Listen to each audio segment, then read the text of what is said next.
Oke.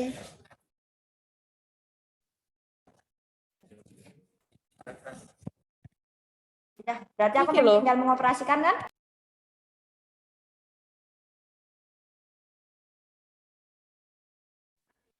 Iki nak, iki enggak kakak. Iki nak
Wes.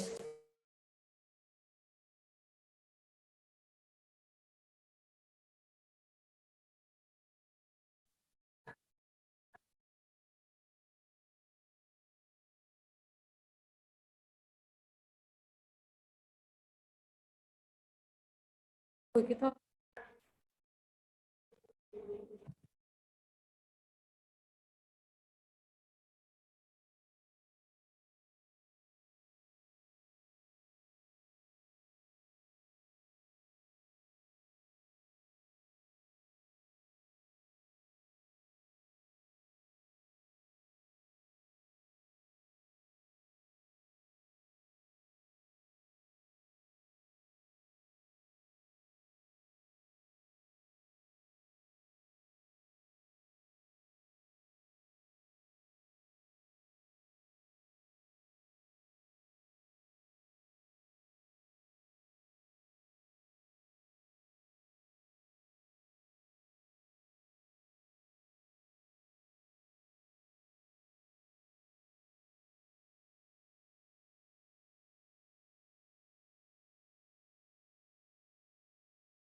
untuk memperhemat waktu,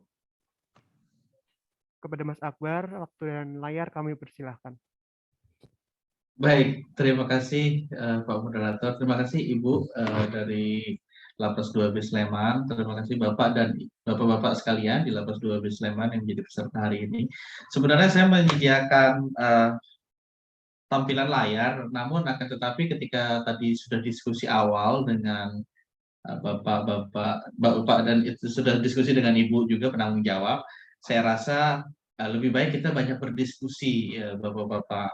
Nanti tampilan layarnya saya rasa saya akan serahkan ke PKBH aja ya untuk administratif. Karena kalau begini saya rasa kita lebih baik diskusi terbuka. Karena sebagian besar saya tadinya itu diminta berbicara tentang justice kolaborator. Memang sebenarnya mungkin berkaitan. Kalau saya tadinya mau akan berbicara hak-hak narapidana, tapi sebagian besar Bapak dan Bapak-Bapak ini adalah masih tahanan. Akan tetapi hak-hak narapidana tersebut juga penting juga untuk diketahui ya, walaupun belum vonis, tapi kan ya memang kita asas praduga tak bersalah juga. Nanti bisa kita diskusikan juga. Misalkan Bapak ada yang mau diskusi, saya kebetulan Fatahil Akbar Pak dari Departemen Hukum Pidana UGM.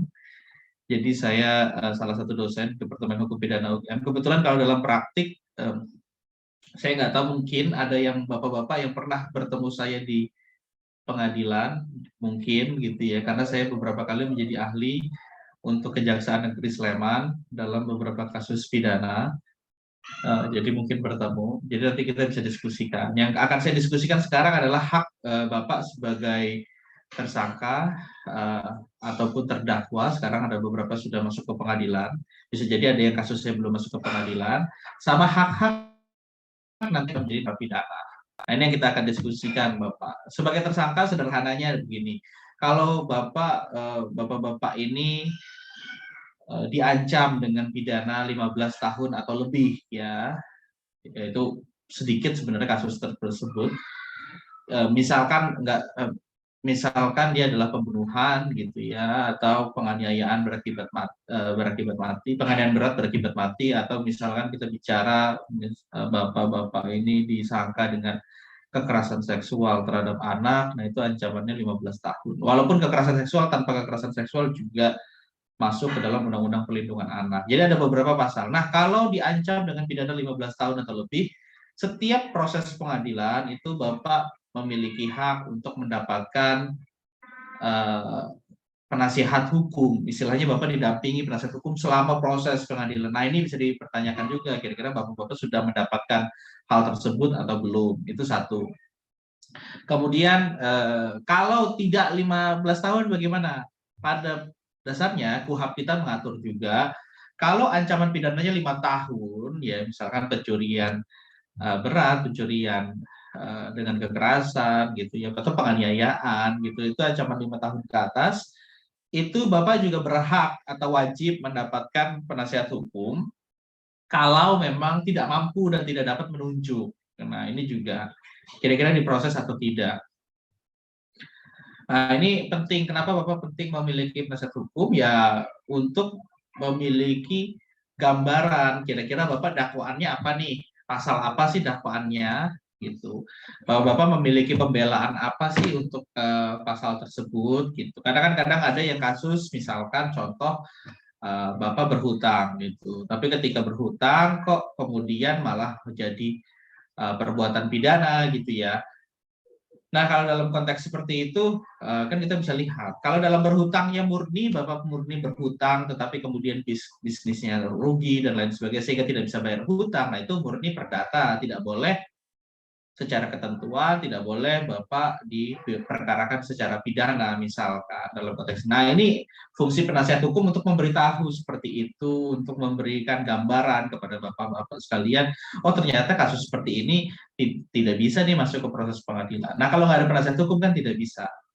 Dalam beberapa kasus, kalau tidak ada penasihat hukum, Bapak bisa menang di pengadilan. Jika kasusnya wajib ada penasihat hukum, tetapi tidak terdapat penasihat hukum. Itu satu hal. Jadi itu salah satu hak tersangka atau terdakwa. Hak lain yang penting juga untuk diketahui, ini terutama Bapak-Bapak ini kan masih dalam proses pengadilan ya.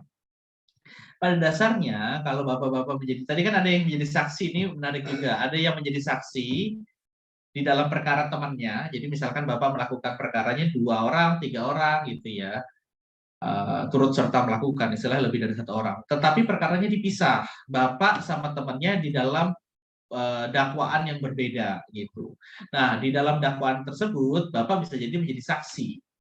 Nah, ketika bapak menjadi saksi, bapak kan disumpah tuh, ya. Bapak disumpah kalau misalkan berkata tidak benar maka akan menjadi sumpah palsu.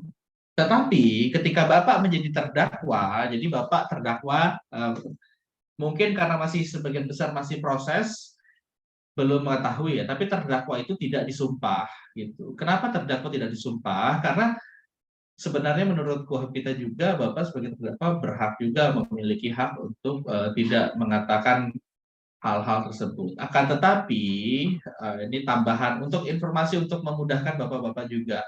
Akan tetapi dalam undang-undang kita perlindungan saksi dan korban dan lain sebagainya, ketika bapak itu menjadi saksi ataupun menjadi terdakwa dan berkooperatif dengan penegak hukum, jadi mengatakan yang sebenarnya, kemudian mengatakan alat bukti lain yang diperlukan dalam proses pengadilan, itu bapak bisa meminta keringanan hukuman karena sudah kooperatif dalam konteks tersebut. Atau bapak misalkan ya, kita tidak tahu, misalkan bapak ini saya nggak tahu, mungkin ada kasus, kalau kasus narkotika kan kebanyakan di Pakem ya. Contoh misalkan terlibat kasus narkotika sebagai distributor, ketika bapak mengajukan, oh saya tahu nih bandarnya, siapa produsennya gitu ya. Nah itu bapak bisa mengajukan keringanan hukuman, tetap dipidana, tetap diproses, tapi karena bapak berkontribusi untuk menangkap orang yang lebih besar, itu lebih baik lagi sebenarnya. Jadi itu hak aja. Kalau bapak tidak menggunakan hak tersebut ya tidak masalah. Akan tetapi dalam proses hukumnya nanti akan dianggap tidak kooperatif, kemudian dapat menjadi memberatkan bapak juga. Itu sebagai hak tersangka maupun terdakwa yang bapak pahami. Nah, misalkan bapak-bapak juga ada yang masih dalam proses penyidikan gitu ya, ada yang dalam proses penyidikan, kemudian ada yang dalam proses masih sebelum dimasukkan ke pengadilan, itu juga memiliki hak pra peradilan. Bapak merasa tiba-tiba ditangkap nih tanpa ada kejelasan dokumen, atau ditangkap tanpa ada proses Bapak merasa dilanggar gitu, tidak melakukan perbuatan. Kalau berbeda dengan kalau Bapak ditangkap sedang melakukan perbuatan, di tengah-tengah melakukan perbuatan mencuri motor, ya, sudah di proses tengah jalan ditangkap, nah itu, atau kemarin ya ada kejahatan begal di malam hari, nah itu nggak bisa berlindung dengan pra peradilan. Tapi kalau di luar daripada itu, nah itu bisa ada pra peradilan. Nah itu tadi fungsi dari penasihat hukum. Kalau misalkan penyidik ataupun penuntut umum belum menunjuk, Bapak bisa minta berdasarkan pasal 56 ayat 1. Begitu. Nah, itu adalah hak-hak tersangka. Nanti bisa didiskusikan lagi. Kira-kira Bapak menemui permasalahan apa? Karena dalam banyak kasus kan pasti berbeda-beda. Bapak di sini mungkin ada sekitar 30-an orang, 40-an orang, itu pasti memiliki case yang sangat berbeda gitu. Kalau saya menyemplung ke kasus satu dengan kasus kedua, walaupun sama-sama misalkan penipuan, tapi jelas-jelas berbeda konteksnya dan lain sebagainya. Nah, itu juga bisa Bapak tanyakan di sini. Nah, itu adalah hak tersangka dan terdakwa yang bisa perlu diketahui juga dalam konteks kita. Memang berbeda kalau misalkan Bapak-Bapak bandingkan dengan beberapa negara ya. Kalau negara Indonesia itu kita di tengah-tengah menjunjung hak asasi Bapak-Bapak, tetapi kita juga memproses bagaimana sih perkara itu biar cepat. Gitu. Makanya ada Bapak-Bapak ditahan sekalipun belum ada putusan. Itu karena proses penahanan. Ini sekedar referensi aja, karena kalau di beberapa negara lain itu bisa dikeluarkan dengan uang jaminan dan lain sebagainya. Kalau di Indonesia kita tidak, lebih condong pada penahanan daripada pembebasan. Itu adalah hak tersangka dan terdakwa. Nanti kalau misalkan Bapak-Bapak kemudian menjadi narapidana, itu haknya apa saja? Pada dasarnya begini Bapak, ketika Bapak masuk ke lapas ini, konsep pemasyarakatan yang dibangun dalam hukum kita, ini kita bicara dulu idealnya Pak. Idealnya itu Bapak-Bapak dipersiapkan kembali untuk menjadi orang yang lebih baik ke depannya, kemudian bisa beraktivitas kembali di masyarakat. Itu sebenarnya tujuan dari lapas ini. Bahkan sejak tahanan pun, belum ada putusan pun, Bapak sudah dipersiapkan bagaimana sih agar Bapak-Bapak ini siap kembali ke masyarakat, beraktivitas kembali sebagai warga yang seutuhnya gitu. Ini adalah konsepnya gitu. Ini makanya yang menjadi penting bagaimana Bapak-Bapak selama menjadi narapidana memilih komunitas yang tepat gitu. Kayak tadi Ibu mencontohkan tentang aktivitas di beragama, religi dan lain sebagainya. Nah, itu penting juga untuk dipilih karena ketika masuk ke lingkungan tersebut akan menjadi lebih baik. Gitu. Harapannya setiap orang juga mengikuti kegiatan tersebut. Nah, dengan tujuan tersebut, makanya Bapak-Bapak tetap memiliki hak, misalkan mendapatkan makanan yang baik, jaminan kesehatan, contoh kayak dalam kasus COVID ini, makanya tadi ada waktu isolasi, kemudian Bapak-Bapak juga akan terlindungi.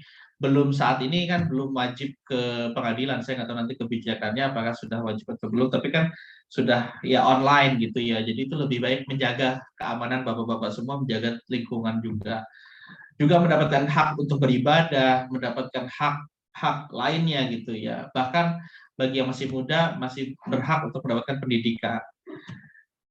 Dan bahkan ada hak juga untuk mendapatkan keringanan-keringanan. Contoh seperti remisi. Nah, ini remisi Bapak akan dapat umum.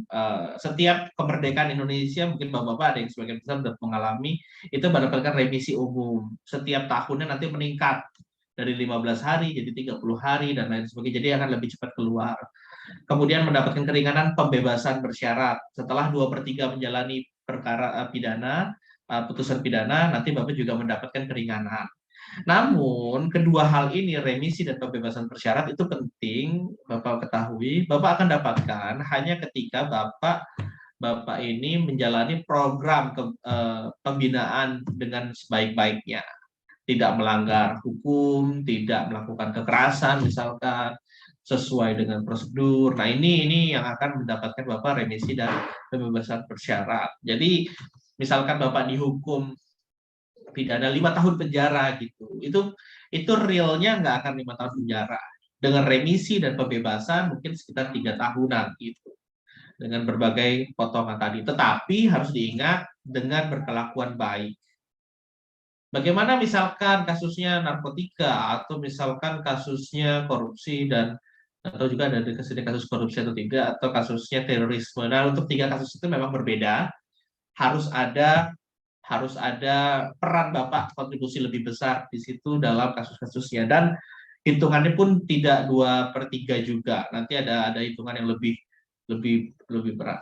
Selain dari hak itu, sebenarnya gini, selama setengah, kalau Bapak sudah menjalani setengah masa pidana, itu Bapak-Bapak bisa mendapatkan asimilasi namanya. Asimilasi itu adalah Bapak-Bapak bekerja di luar lapas gitu untuk bersiap-siap. Nah, ini penting juga nanti. Tetapi dalam masa COVID pandemi, Kemenkumham pernah mengeluarkan asimilasi itu asimilasi dari rumah gitu ya. Nah, ini juga nggak tahu nanti apakah masih dijalankan atau tidak. Dan kalau dalam program ini misalkan pembebasan bersyarat, asimilasi, harapannya tidak melakukan perbuatan pidana lagi. Kenapa? Karena kalau melakukan perbuatan pidana lagi, dalam menjalani 2 hal ini, selain asimilasi ataupun pembebasan bersyarat dicabut, jadi Bapak harus menjalani sisanya lagi, yang masih 1/3. Ini kalau pidananya 10 tahun lumayan nih, 2 tahun, 3 tahun nih. Bapak juga akan dipidana dengan pidana yang baru atas perbuatan yang baru dilakukan. Dan itu akan jauh lebih tinggi 1/3 dari yang sebelumnya. Kenapa? Karena itu dinamakan residivis, pengulangan tindak pidana.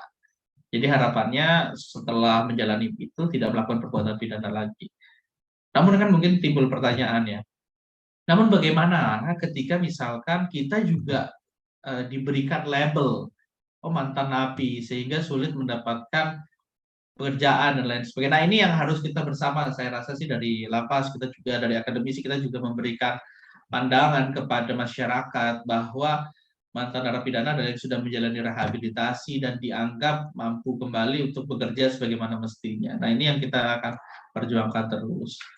harapan sih ke depan nanti mungkin dari Kemenkumham juga ini usulan juga ya, menciptakan apa ya, istilah korporasi yang menerima mantan napi gitu, untuk memudahkan juga untuk mencegah kejahatan juga. Begitu saya rasa. Ini udah berapa menit ya? Baru 15 menit. Jadi dalam konteks ini nanti kita bisa diskusikan lebih panjang. Jadi Bapak itu kalau misalkan masih menjadi tersangka dan terdakwa, ada hak-hak yang diberikan. Kemudian kalau sudah menjadi narapidana ini kapan? Apakah ketika misalkan putusan pengadilan pertama, misalkan Bapak sebagian besar di Pengadilan Negeri Sleman ya, apakah ketika Pengadilan Negeri Sleman memutus, ya menyatakan Bapak Fulan terbukti secara sah dan meyakinkan bersalah gitu ya, melakukan tindak pidana X gitu, dan dipidana 5 tahun penjara, apakah Bapak otomatis menjadi narapidana sejak putusan tersebut? Tidak. Bapak masih memiliki hak untuk mengajukan banding. Ya, jadi Bapak masih memiliki hak untuk mengajukan banding. Tapi ini kan pertimbangan juga kepada Bapak. Bapak kenapa mengajukan banding? Apakah Bapak merasa tidak bersalah? Satu. Bukti-bukti harus Bapak sampaikan juga. Bukti apa yang di pengadilan sudah Bapak sampaikan ketika Bapak tidak bersalah?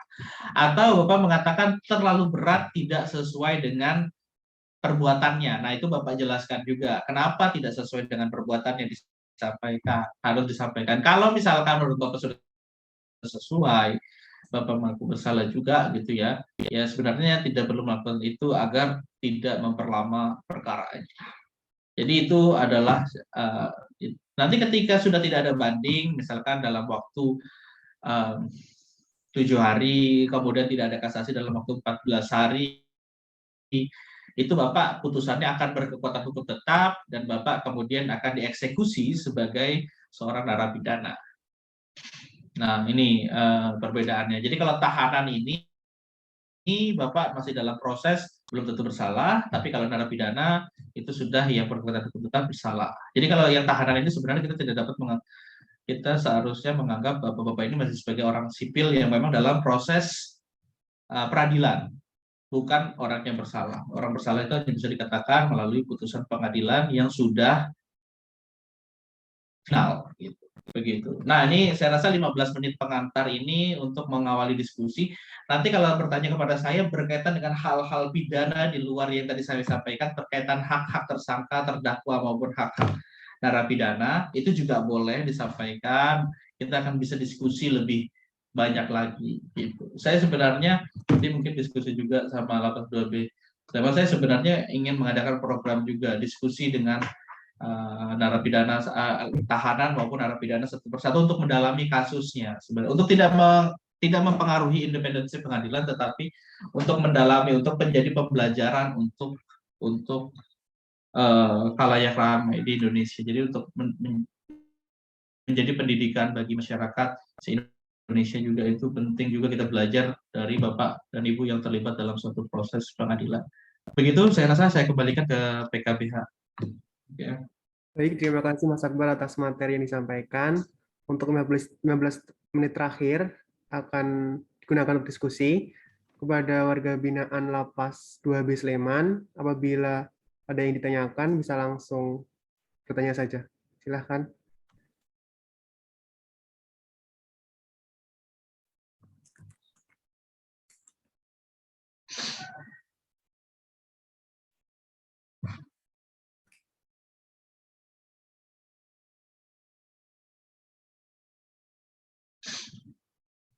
Oh, ada yang mau bertanya. Pak Akbar, ini ada salah satu peserta penyeluhan hukum yang hendak menanggapi, mungkin ada sedikit sharing dan sebagainya. Siap, terima kasih. Silakan. Ini Bu ya.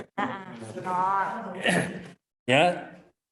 Assalamualaikum warahmatullahi wabarakatuh, Bapak Akbar. Waalaikumsalam warahmatullahi wabarakatuh. Ya, pertama saya kenalkan, nama saya Spandi, kasus 363. Halo, Pak. Ya, Bapak, silakan Bapak. Ya, saya ingin menanyakan soal pengurusan PB, Pak. Oke. Oh iya. Ya. Bapak sudah vonis, Bapak? Belum, Bapak, baru kesaksian. Ini gimana cara prosedur pengurusannya, Pak? secara yang benar dan sesuai sama prosedur, Pak. Pembebasan Seandainya- bersyarat. Ya, seandainya kalau saya divonis 3 tahun, pengurusan PB-nya saya harus menjalani berapa bulan gitu, Pak. Mohon petunjuk dan ya, terima kasih Bapak. Baik, Oke. Terima kasih. Bapak, saya boleh bertanya sebentar. Bapak sudah pernah dipidana sebelumnya, Bapak? Belum sama sekali, baru pertama kali, Bapak. Oke, baik. Terima kasih, Ya. Bapak. Ya, Terima kasih ini untuk pertanyaannya. Siap. Saya akan Ya. coba menjawab. Oke. Nanti Terima kasih. dari Ya, sudah. Oke. siap. Oke. Nanti mungkin dari lapas juga sebenarnya memiliki jawaban juga. Pada dasarnya begini, kalau Bapak Bapak-bapak sekalian menjadi narapidana, sebenarnya remisi maupun pembebasan bersyarat itu nanti menjadi tanggung jawab, karena itu sesuatu hak yang akan diterima otomatis kalau di luar kasus-kasus yang ditentukan secara khusus dalam peraturan menteri ya. Dalam peraturan menteri pun, dalam PP dan peraturan menteri pun diatur secara komprehensif juga tentang hak-hak pembebasan bersyarat tadi. Bahkan pembebasan bersyarat itu sudah diatur juga ada di dalam KUHP, kemudian diperkuat di dalam KUHP, kemudian ditaruh juga di dalam undang-undang pemasyarakatan, dituangkan dalam PP dan Permen. Nah, syaratnya apa? Pertama, Bapak jadi ini pun nanti ada wali narapidana ya, atau asesor narapidana yang mereka akan melihat syarat-syaratnya sudah terpenuhi atau tidak. Ada syarat substantif sama syarat administratif. Kalau secara syarat substantif itu Bapak bisa melihat sudah berkelakuan baik, tidak pernah melakukan pelanggaran gitu ya. Ini kadang menjadi pertimbangan juga, PB itu sangat menjadi pertimbangan. Kayak tadi saya tanyakan pernah melakukan perbuatan pidana atau tidak, karena PB itu agak sulit ketika sudah residivis. Nanti itu asesor bisa memiliki penilaian, walaupun ini berbeda-beda, tidak diatur secara tegas di dalam konteks praktik juga. Jadi dalam peraturan tidak diatur, tapi residivis akan sangat menjadi pertimbangan. Tapi kalau ya seperti Bapak, saya rasa saya akan mendapatkan, mudah-mudahan sepanjang perjalanan tidak pernah melakukan pelanggaran ya. Nah, kemudian nanti dari wali asesor itu dia mengajukan kepada petugas lapas ya, TPP atau petugas lapas ya. Kemudian mereka asesor petugas lapas, dan lapas itu akan melakukan asesmen gitu ya. Saya rasa nanti dari lapas juga, lapas 2B Sleman mungkin sudah melakukan asesmen beberapa kali. Saya rasa sih kalau tidak memiliki pelanggaran, selalu mengikuti program-program rehabilitasi gitu ya, akan bisa mendapatkan. Nah, ini kapan akan diurus? Nah, itu mendekati ya. Jadi prosedurnya itu dia akan mendekati. Saya persyaratan sederhananya juga dia harus sudah menjalani 2/3 masa pidana. 2/3 ini setidak-tidaknya adalah 9 bulan. Tetapi tidak sesederhana itu ya Bapak, karena nanti ada remisi, pengurangan dan lain sebagainya. Contoh tadi Bapak sudah 3 tahun nih, kan sebenarnya 2/3-nya adalah 2 tahun. Tapi bisa jadi kurang dari 2 tahun karena nanti ada pengurangan remisi umum dalam 17-an atau remisi khusus. Misalkan Bapak Idul Fitri atau kalau Kristen Natal gitu ya, itu ada pengurangan khusus. Nah, itu akan mendapatkan. Mengikuti program pembinaan dan juga mengkaitkan hal tersebut. Oke, nanti 14 hari kerja, syarat-syarat tadi diurus oleh petugas lapas, nanti kemudian akan sampai ke Kalapas ke Kanwil nanti ke Ditjenpas, Direktorat Jenderal Pemasyarakatan di pusat untuk dikeluarkan. Saya rasa ketika tidak memiliki permasalahan yang signifikan, tidak memiliki pelanggaran yang signifikan, belum residivis, insya Allah akan dikabulkan pembebasan bersyarat gitu. Apalagi ini saya nggak tahu nanti dari ke lapas, mungkin nanti saya juga bertanya dari Ibu. Ibu, program asimilasi COVID masih ada ya Ibu? di lapas?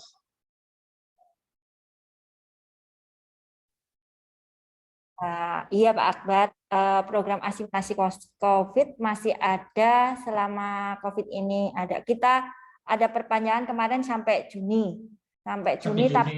nggih, Oke. sampai Juni 2022 yang 2/3-nya sampai Juni 2022 dan ada syarat lain tadi itu.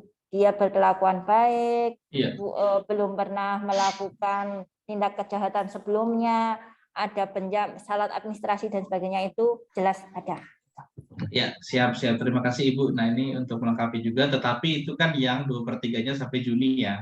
Jadi Iya. kalau yang masih dalam proses pengadilan bisa jadi tidak dapat yang itu ya Bu, yang spesial Betul, dari iya. COVID ya. Ya. Oke, nanti itu seperti itu Bapak dan Ibu sekalian. Baik, itu mungkin ada tanggapan lagi atau pertanyaan atau sharing. Silakan. Itu ada. Bapak, Ada yang silakan, mau Bapak. menanggapi lagi ini Pak Akbar. Silakan Ibu. Assalamualaikum Pak Akbar. Saya ingin menanyakan simpel aja. Nama saya Rai Nuriman. Jadi yang saya ingin tanyakan setelah sidang kemarin yaitu bacaan dakwaan, saya belum mendapat surat dakwaan, sementara para jaksa menyampaikan dakwaan sudah dikirim 2 minggu yang lalu. Sementara setelah itu saya cross check ke administrasi registrasi, ternyata memang belum juga. Itu yang pertama saya tanyakan, mana harus yang menjadi acuannya saya. Lalu saya belum diterima gitu, ini nanti Nggih. masalah. Lalu yang kedua saya mau nanyain pada saat proses selesai bacaan dakwaan secara lisan saya meminta surat dakwaan belum ada, akhirnya saya majukan eksepsi. Nah, mohon dibantu Pak Akbar, bagaimana sih proses eksepsi itu, detailnya dan mekanismenya seperti apa? Demikian. Bapak Nuraiman, terima kasih pertanyaannya. Bapak didampingi penasihat hukum? Di persidangan didampingin penasihat hukum, cuma saya sampai sekarang seperti yang Pak Akbar sampaikan, saya belum menerima apa itu yang dalam bentuk nasihat hukum tersebut. Makanya saya penasihat hukumnya ditunjuk oleh Bapak atau ditunjuk oleh pengadilan? Dari pengadilan, Pak. Dari Oh. LBH. Iya. Dari LBH, Pak. Jadi pada saat sidang pertama ditunjuk melalui sama Pak Hakim untuk LBH-nya. Asal dakwaan Bapak? Saya diduga dalam pasal itu adalah 8182, Pak. 8182 Undang-Undang Perlindungan Anak. Betul, Pak. Oke. Ya itu wajib 8182 wajib ada penasihat hukum. Dalam konteks ini yang ditunjuk. Pada dasarnya begini, terima kasih nih Bapak, pertanyaan ini menarik juga untuk kita lihat dalam praktik, karena dakwaan itu sudah seharusnya setidak-tidaknya kalau berdasarkan KUHP itu 3 hari sebelum putusan, 3 hari sebelum pembacaan dakwaan itu sudah menerima salinan. Betul sekali, Pak. Ini sama sekali saya belum terima, bahkan pada saat sidangan saya bertanya, malahan mereka dari jaksa menyampaikan sudah 2 minggu yang lalu. Akhirnya penasihat setelah hukum udah menerima? Belum juga, Pak. Belum juga. Ini unik juga ya. Karena kalau dalam konteks ini eksepsi itu biasanya Pak, ini teman juga eksepsi atau nota keberatan itu sama dakwaan itu bisa dalam hari yang sama, karena contoh dalam kasus Bapak, jaksa merasa 2 minggu sebelum, sehingga kan penasihat hukum ada 2 minggu nih untuk membuat nota keberatan. Kalau seperti ini seharusnya sih sidang diulur lebih lama untuk Bapak menyiapkan nota keberatan. Itu. Nah, nota keberatan itu isinya seperti apa?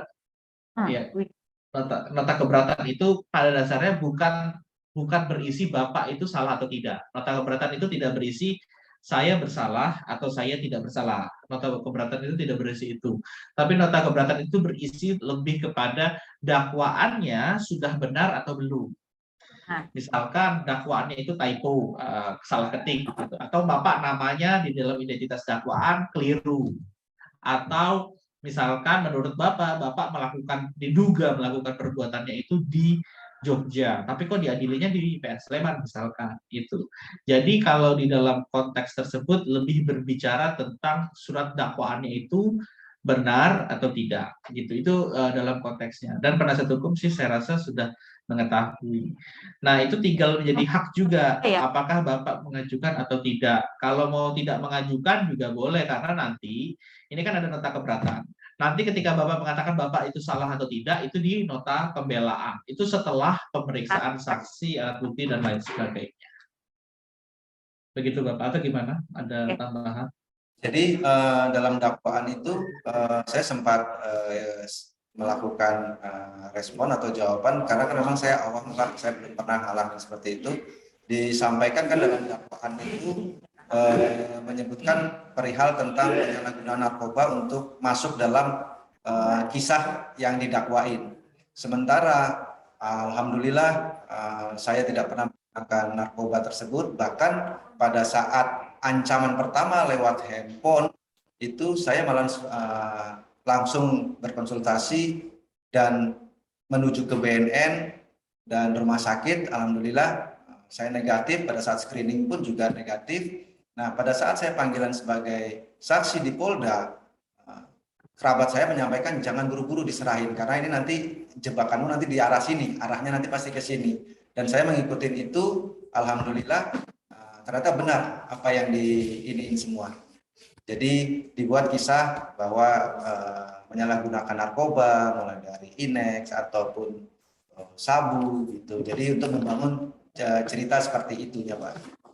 Siap. Saya mau tanyakan menyangkut dengan itu pembuktiannya ini terus termasuk dengan visum Pak Akbar. Apakah secara hukum, apakah aplikasi secara apa, visum itu masa berlakunya kapan? Itu yang saya ingin mau tanya. Berapa lama? Baik, terima kasih Pak Nur. Ini mendalam sekali ini. Kalau berkaitan dengan tadi dalam unsur deliknya tadi, itu kan ada unsur memang mengajak ya, memaksa atau ancaman kekerasan. Itu dalam konteks tadi itu ditambahkan adanya keterlibatan narkotika gitu ya. Ini menarik. Kalau itu sudah masuk ke wilayah pembuktian. Jadi nanti Bapak bisa sampaikan di nota pembelaan. Sebentar, internet saya nanti sampaikan di nota pembelaan, kemudian Bapak bisa memanggil surat-surat tadi wajib ditampilkan bahwa Bapak itu tidak memiliki kandungan narkotika dalam badan. Nah, itu adalah hal-hal tersebut yang bisa disampaikan, bisa dijabarkan di situ. Jadi itu nanti masuknya ke pembuktian untuk Bapak dikatakan tidak bersalah gitu. Kalau misalkan berargumentasi di sana. Nah, itu di wilayah bukan eksepsi tapi di wilayah pembelaan setelah pembuktian. Jadi pembuktian pun Bapak harus menyampaikan. Kemudian, apakah ada waktu visum? Pada dasarnya begini, kalau hukum pidana itu menyerahkan kepada dunia medis itu tidak terbatas. Jadi pada dasarnya ketika visum tadi sudah dilakukan, terhadap tubuh korban, kemudian sudah ada visumnya, visum itu akan terus menjadi barang bukti yang hidup. Berbeda dengan misalkan perbuatan tersebut sudah dilakukan dalam jangka waktu sekian, tapi kemudian baru divisum. Nah, ini akan menjadi unsurnya memang agak rancu di situ. Apakah visum tersebut berdasarkan perbuatan yang mana? Nah, itu gimana, Pak? Jadi langsung saya tambahkan. Jadi justru pertanyaan saya, visum itu menyangkut dengan waktu, karena itu visum setelah laporan dan ancaman kepada saya dulu, terus habis itu selang berapa lama laporan, terus baru lakukan visum. Sementara keberadaan korban itu terakhir itu di rentan waktu berbeda, jaraknya sangat jauh Pak. Jadi di antara 2020 ke 2021, demikian Pak Akbar. Jadi visumnya di tahun 2021. 2021 itu juga visum itu saya tahu setelah dakwaan kemarin. Sementara saya dalam kenyataan konteksnya adalah si pelapornya atau yang mengajukan si korban ini dari sejak 2020 itu sudah tidak bersama sama kita. Iya. Kalau gitu, ini kan tergantung dari bentuk luka dan lain sebagainya. Yang wajib dibuktikan itu kan harus dibuktikan adalah akibat dari visum itu adalah akibat terhadap perbuatan yang diduga gitu. Nah, itu pembuktian itu. Kalau Bapak bisa membuktikan bahwa tidak ada kaitan antara perbuatan dan akibat yang berada dalam visum, nah itu kan tidak terpenuhi unsur. Tinggal di situ aja. Saya rasa sih pasti dari penuntut umum sudah punya alat bukti. Nah, itu nanti makanya ada pengadilan, Bapak juga memiliki hak untuk mengajukan alat bukti tandingan. Misalkan tadi saksi-saksi yang mengatakan bahwa sejak kapan Bapak tidak berhubungan lagi dengan korban dan sebagainya. Ya, Pak. Coba. Ya. Terima kasih Pak Akbar. Itu dulu Pak. Ya. Minta doanya. Terima kasih. Ya, mudah-mudahan lancar. Semoga.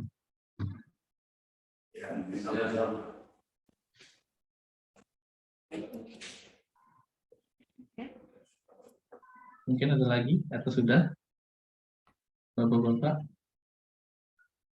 Oh, ada tuh di belakang kayaknya. Sementara pertanyaan kita cukup, monggo. Siap.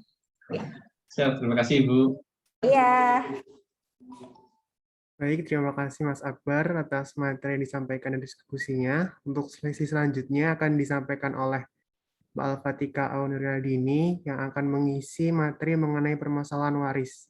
Untuk Mbak Al-Fatika, waktu dan layar kami persilahkan. Ya, terima kasih sekali Mas atas kesempatannya. Assalamualaikum warahmatullahi wabarakatuh. Om Swastiastu, Namo Buddhaya, salam kebajikan, salam sejahtera untuk kita semua. Kalau tadi dengan Pak Akbar sudah membahas berbagai hal mengenai sisi pidana ya dan juga hak-hak narapidana, dari saya hari ini akan membahas banyak mengenai harta kekayaan, Bu. Ya, jadi nanti silahkan Bapak Ibu apabila ada kendala atau masalah mengenai waris atau hukum kewarisan secara umum, bisa nanti kita diskusikan. Nanti kita akan banyak sesi diskusi saja ya. Di sini saya sudah mempersiapkan PowerPoint paparan supaya lebih menarik. Sebentar. Kalau tidak menarik mohon maaf, perhatikan ini saja hal yang saya paparkan dari saya. Tapi semoga ini cukup menarik Bapak Ibu untuk bisa lebih diperhatikan. Sudah bisa dilihat? Ya, kalau kita bicara mengenai hukum waris, ini saya akan memberikan sedikit dasarnya Bapak Ibu. Tidak terlalu teknis, tapi kita nanti akan banyak diskusi mengenai permasalahan waris yang ada sekarang ini. Jadi kalau kita melihat kembali ke hukum yang ada di Indonesia mengenai waris ini, sebenarnya Bapak Ibu ada beberapa hukum ya yang mengatur mengenai masalah kewarisan ini.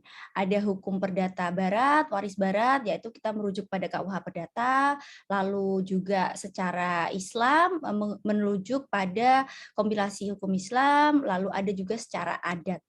Lalu bagaimana, kira-kira mana nih yang sebenarnya berlaku untuk saya? Nah, ini tergantung, dikembalikan lagi ke Bapak Ibu gitu. Bapak Ibu akan tunduk mengenai hukum waris yang mana gitu. Jadi ini case per case ya. Apabila Bapak Ibu Islam gitu, maka bisa merujuk pada hukum Islam. Apabila Bapak Ibu berasal dari daerah tertentu gitu yang sudah ada kebiasaan atau tradisi dalam pembagian waris, maka biasanya akan mengikuti tradisi tersebut begitu. Atau misalnya ya Bapak Ibu pewaris atau orang yang meninggal tersebut sudah meninggalkan suatu wasiat atau testamen, maka pembagian waris itu akan sesuai dengan isi yang ditulis di dalam wasiat tersebut.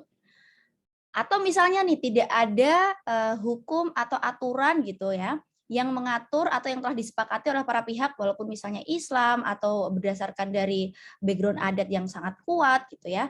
Nanti pewarisan ini akan berdasarkan kesepakatan di antara para ahli warisnya gitu. Tapi kalau kita lihat lagi nih seperti dalam paparan ini, itu terbagi menjadi dua Ibu. Kalau secara perdata ya, itu ada kewarisan menurut undang-undang atau ab intestato dan juga melalui wasiat atau testamenter. Nah, biasanya yang terjadi di masyarakat, masalah-masalahnya itu timbul dari yang testamenter itu atau wasiat ya. Karena ternyata ada aturan-aturan dalam membuat wasiat yang memang belum banyak diketahui atau belum umum gitu ya. Saya lanjut dulu. Oke. ini beberapa miskonsepsi di masyarakat, Bapak Ibu, kalau pernah mendengar, oh, saya dapat warisan kok dari orang tua saya gitu. Padahal orang tuanya masih hidup gitu. Nah, itu bukan warisan ya, karena syarat untuk terjadinya pewarisan itu pewaris sudah harus meninggal dunia gitu. Jadi ketika pewaris itu meninggal dunia, baru deh harta warisannya itu bisa terbuka dan dibagi. Kalau pewaris masih hidup, itu biasanya namanya hibah. Jadi di sini saya clearkan dulu beberapa miskonsepsi mengenai istilah ya yang ada di masyarakat gitu. Ada masih yang bingung antara hibah atau waris. Intinya satu, kalau udah menyebut warisan itu pasti sudah harus ada yang meninggal gitu sebagai seorang pewaris. Ya ini syarat pewaris, yaitu orang yang meninggal dunia dan meninggalkan harta. Kalau masih hidup berarti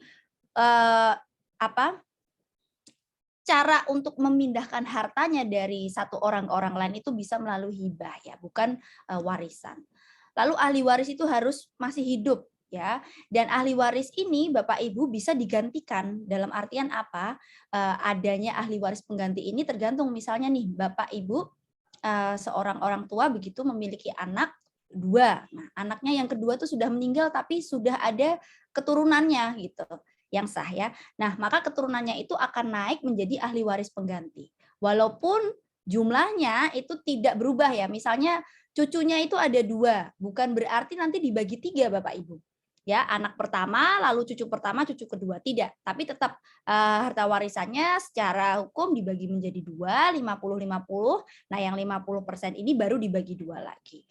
Panjang urusannya kalau kita membicarakan hitung-hitungan waris ya Bapak Ibu, menurut aturan hukum perdata. Sehingga biasanya di masyarakat yang terjadi mengenai pembagian harta warisan ini adalah berdasarkan kesepakatan atau melakukan atau eksekusi wasiat dari si pewaris itu. Begitu. Nah, yang perlu diingat, harta warisan ini tidak hanya harta yang berwujud kekayaan atau kita biasa sebut aktiva, tapi juga hutang Bapak Ibu. Hutang itu bisa diwariskan. Nah, ini tadi ada beberapa hukum ya yang menaungi mengenai kewarisan. Ada hukum perdata, kompilasi hukum Islam, dan juga hukum adat. Prinsip pokok pewarisan tadi, pewarisnya sudah harus meninggal dunia, itu pasti. Lalu ketika kita melihat lagi dasarnya apa sih Bu Tika, kok harus sudah meninggal dunia? Dasarnya adalah 830 KUH Perdata, pewarisan hanya terjadi setelah kematian. Lalu warisan itu bersumber pada tidak hanya harta kekayaan yang ada atau aktiva, tapi juga hutang. Ya. Nah, ini tadi yang saya sebutkan, Bapak Ibu, sedikit dasar ya. Ini ada ahli waris secara langsung yang berdasarkan kedudukannya sendiri, dia itu berhak mewaris. Lalu ada ahli waris pengganti yang ketika ahli waris langsung tersebut sudah meninggal, ternyata dia memiliki keturunan seperti itu. Pertanyaannya adalah, bisakah seluruh hak dan kewajiban pewaris itu diwariskan? Ternyata tidak bisa, hanya tertentu ya. Yang tidak bisa diwariskan tuh ini beberapa, ada 3 hak dan kewajiban dalam hukum publik ya, misalnya si pewaris ini memiliki kewajiban pidana yang harus diselesaikan dulu, itu tidak bisa untuk diwariskan. Hak dan kewajiban yang sifatnya pribadi dan sangat spesifik ya, misalnya dia sebagai berprofesi sebagai notaris atau PPAT lalu melakukan perbuatan melawan hukum. Nah, itu nanti untuk tanggung jawabnya itu tidak bisa diwariskan. Hak dan kewajiban yang timbul dari hubungan hukum keluarga, misalnya nih suami istri ya, istrinya meninggal, lalu itu tidak bisa kewajiban sebagai istri itu diwariskan kepada ahli warisnya. Asas-asas dalam pewarisan Bapak Ibu ada beberapa ya. Sebentar.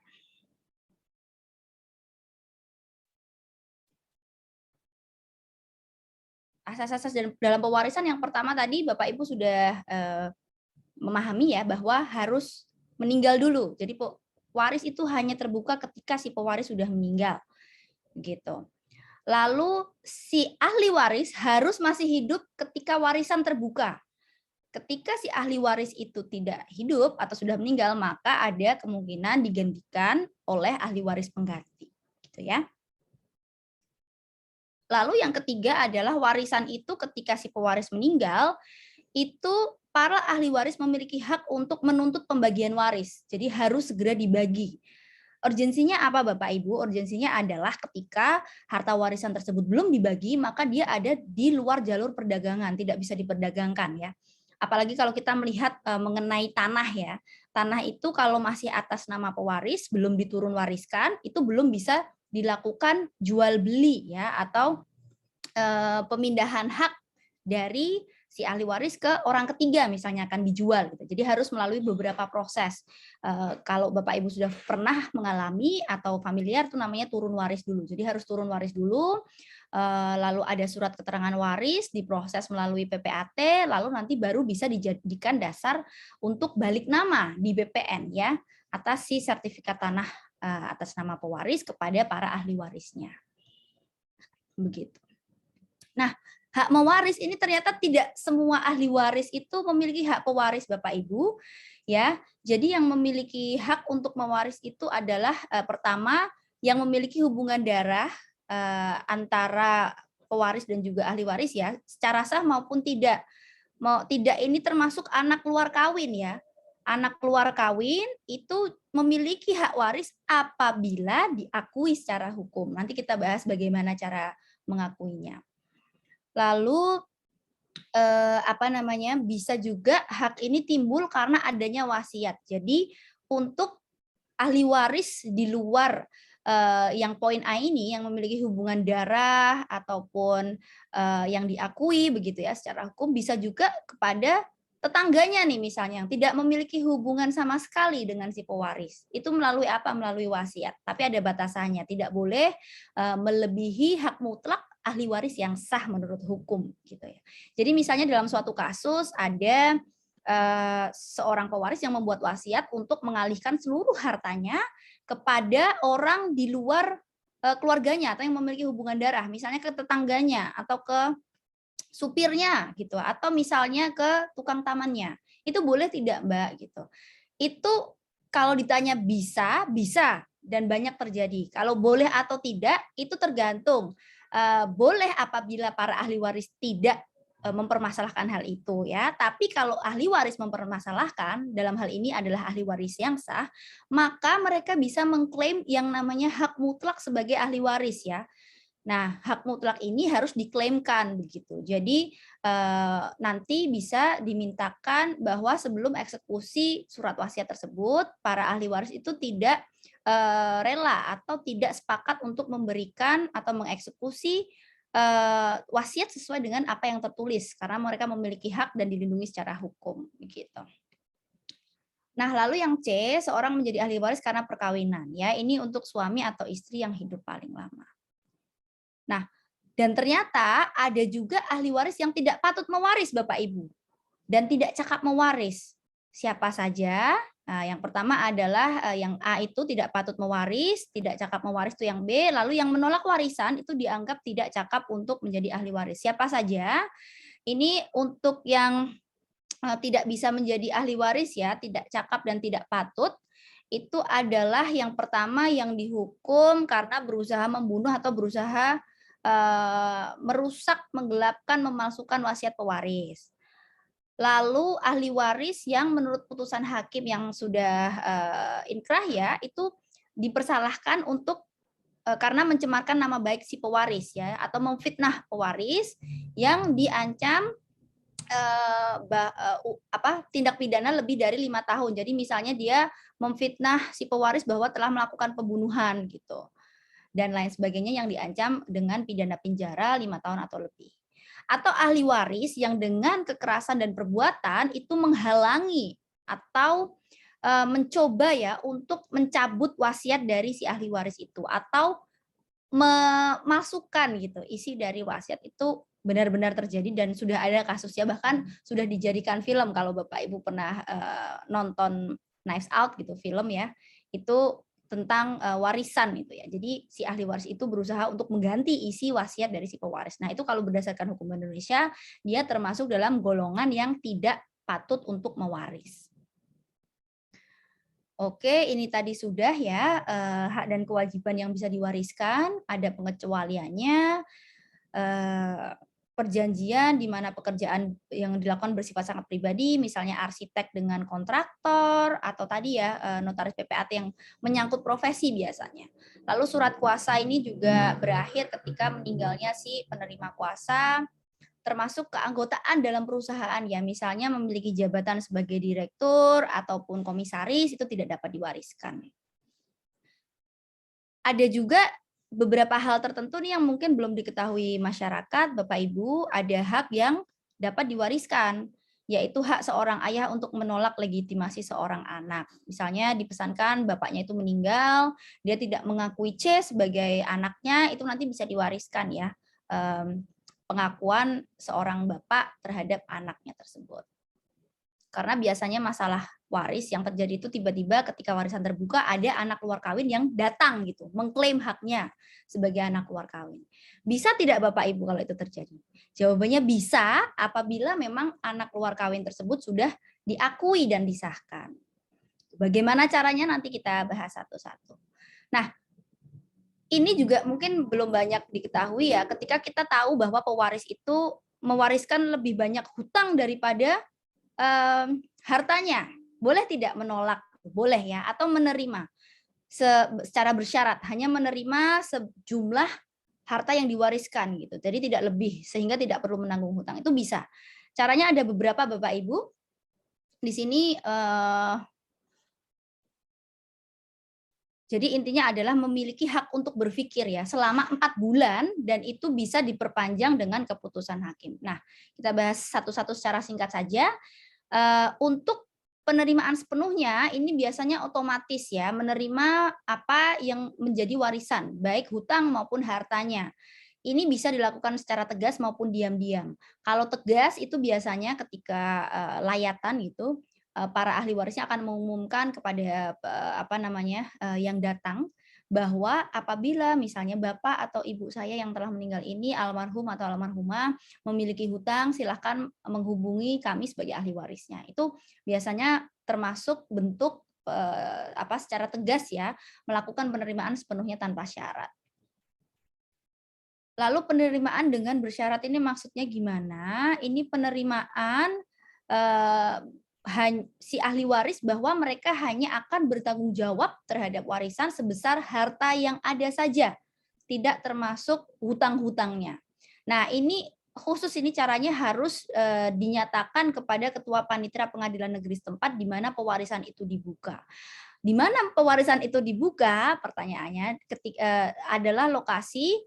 Ini masih menjadi perdebatan Bapak Ibu, karena berdasarkan perkaban yang terbaru, peraturan Kepala Badan Pertanahan yang terbaru, pewarisan itu terbuka di mana si pewaris itu meninggal dunia, padahal mungkin tidak sesuai dengan domisilinya ya, meninggalnya di Papua padahal domisilinya di Jogja gitu, ketika sedang dinas meninggal. Nah, berdasarkan perkaban yang baru yang menjadi perdebatan ini, maka surat keterangan surat kematian dan juga surat keterangan ahli waris harus dibuat di mana si pewaris tersebut meninggal, di mana itu kan sebenarnya menyusahkan ya. Ini masih menjadi perdebatan. Jadi untuk yang ini sesuai domisili dulu sementara ini begitu. Kemarin berdasarkan diskusi para notaris dan PPAT, keputusannya sementara seperti itu. Lalu penolakan warisan ini boleh nggak menolak? Kalau ternyata Bapak Ibu mengetahui warisannya itu lebih banyak hutangnya daripada hartanya, maka boleh ya. Ini harus dinyatakan secara tegas juga di Ketua Panitera Pengadilan Negeri di mana pewarisan itu dibuka. Ini sekilas saja hak pewaris, yaitu hak untuk menuntut pembagian warisan, hak secara otomatis memiliki harta warisan walaupun ya ternyata tidak diketahui, itu belum teridentifikasi nih. Ini seperti dapat jackpot gitu ya, dapat undian. Ternyata si pewaris itu memiliki harta yang banyak, misalnya di luar negeri, maka hak saisin ini menetapkan bahwa si ahli waris ini secara otomatis akan mendapatkan itu. Lalu hak hereditatis petitio, Bapak Ibu, ini secara cepat saja ya, adalah hak untuk mengajukan gugatan agar benda-benda yang dikuasai orang lain masuk ke dalam bundel warisan untuk dibagi kembali. Ini biasanya permasalahan waris juga ketika misalnya harta Bapak Ibu kita dikuasai oleh orang lain gitu, misalnya yang menggarap sawah atau ladang gitu ya, secara bertahun-tahun lamanya sehingga sudah seperti miliknya sendiri. Nah, ini kita sebagai ahli waris memiliki hak untuk mengajukan gugatan ini agar benda-benda yang dikuasai oleh orang lain yang sebenarnya tidak berhak itu masuk kembali ke daftar warisan, begitu ya. Saya lanjutkan saja secara cepat. Anak luar kawin memiliki hak untuk mewaris tidak? Memiliki, Bapak Ibu, apabila diakui ya. Nah, diakuinya bagaimana? Diakuinya ini kita merujuk lagi kepada pasal 281 KUH Perdata ya, bisa dengan berbagai cara Bapak Ibu. Nah, ini adalah sarana pengakuan anak luar kawin, bisa menggunakan akta perkawinan orang tua anak tersebut ya, apabila misalnya anak tersebut lahir ketika orang tuanya belum nikah. Lalu pengakuan anak dengan menggunakan akta kelahiran, jadi di akta kelahiran otomatis ya dituliskan nama bapak dan ibunya. Lalu pengakuan berdasarkan akta otentik yang dibuat khusus untuk itu. Nah, ini yang akta otentik ini bisa berupa wasiat Bapak Ibu. Jadi ketika si pewaris sebelum meninggal itu membuat wasiat dan mengakui seorang, dua orang atau banyak orang anak luar kawin, maka itu bisa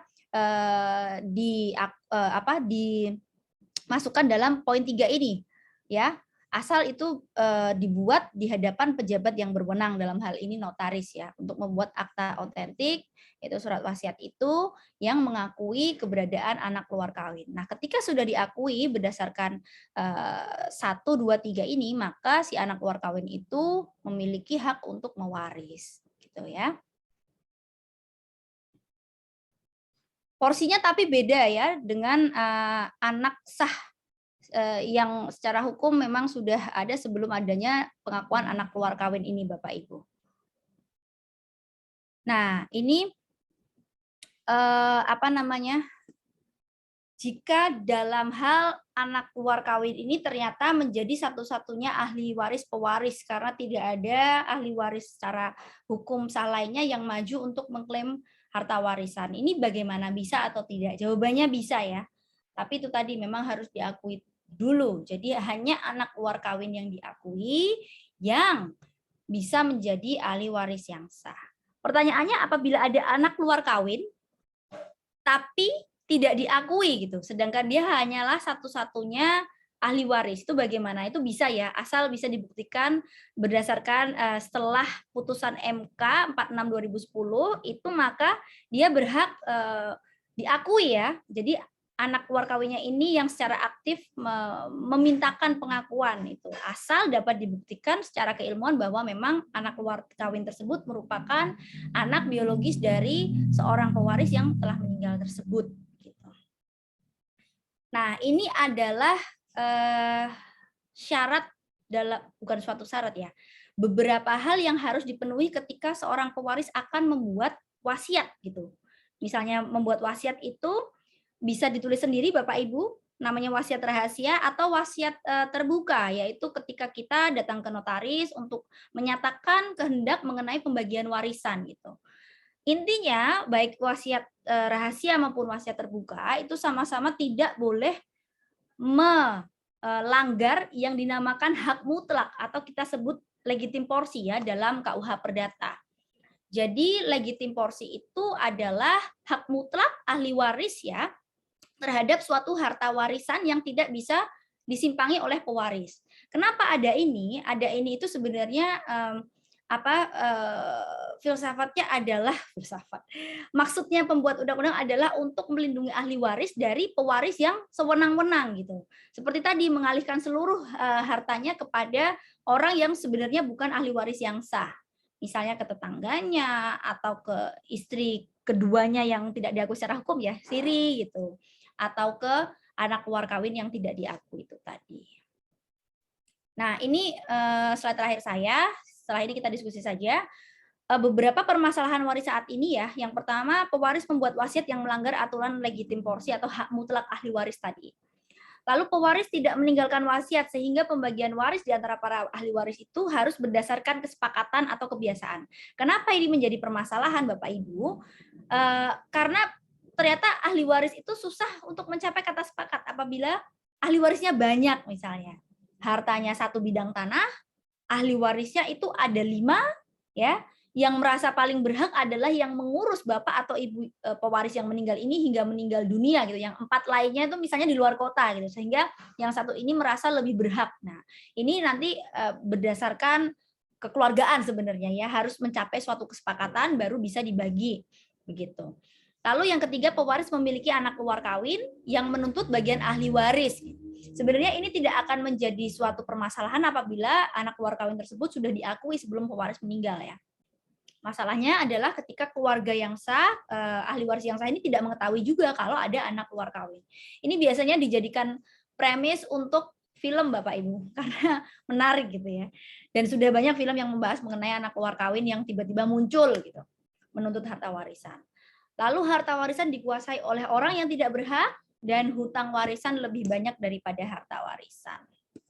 Baik, sepertinya itu dulu Bapak Ibu sedikit pemaparan dari saya. Silahkan langsung ke bagian diskusi supaya kita bisa langsung tanya jawab saja. Silahkan Mas dari PKPH untuk dipandu. Baik, terima kasih Mbak Alfatika atas materi yang disampaikan. Kepada warga binaan Lapas 2B Sleman, apabila ada yang ingin diskusikan, silahkan.